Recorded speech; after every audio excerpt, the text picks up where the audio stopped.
So I really liked the article we read. I think it was good for me to read, especially being in the school I'm in.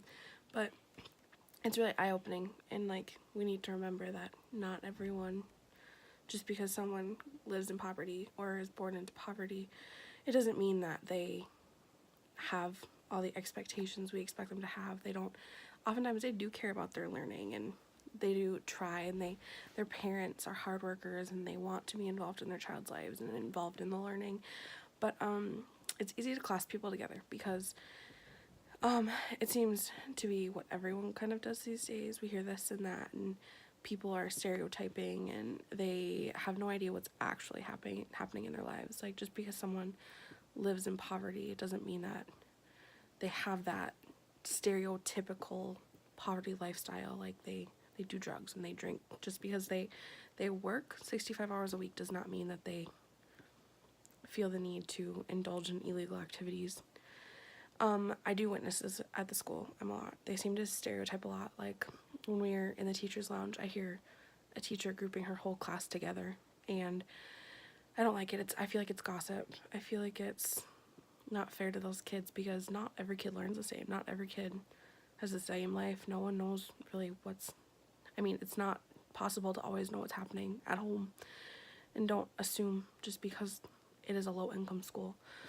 Where am I at?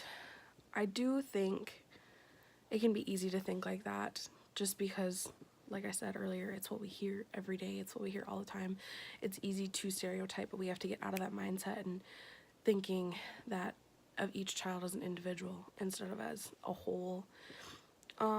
But it can be, like, it's very untrue in the classrooms. Being in a 100% low-income school, I do see that parents want to be involved. Like, we have parents ask for weekly emails. We have parents want to be involved in every activity possible. We have parents reach out to teachers for additional info or additional resources, or like where to get school supplies, or where they can go online to get that info to help their kid achieve high grades and high standards, and they want to do it at home, which is kind of nice to see. And then relating it back to the chapter, I think the big thing is that we have to have high expectations for everyone. Just because someone lives in poverty doesn't mean that they aren't capable of achieving those great things. Another thing that relates is that when we do have reluctant learners, which will happen in any classroom, not just a low-income classroom, but we have to try to change their mindset, because in a low-income classroom, I feel like the kids are used to hearing, oh, well, you grew up poor, you're not going to be able to do this high math, you're not going to be able to do 6th grade math when you're only in 4th grade. They are used to hearing, well, we'll do what we can to help you out, we'll try to get you back on grade level. When we need to have the high expectations, because when we have the high expectations, they're going to want to continue learning with their class. They're going to want to learn the curriculum with everyone, and they're going to want to make the extra effort. Like, they want to learn, they want to be with their peers, they want to make us happy.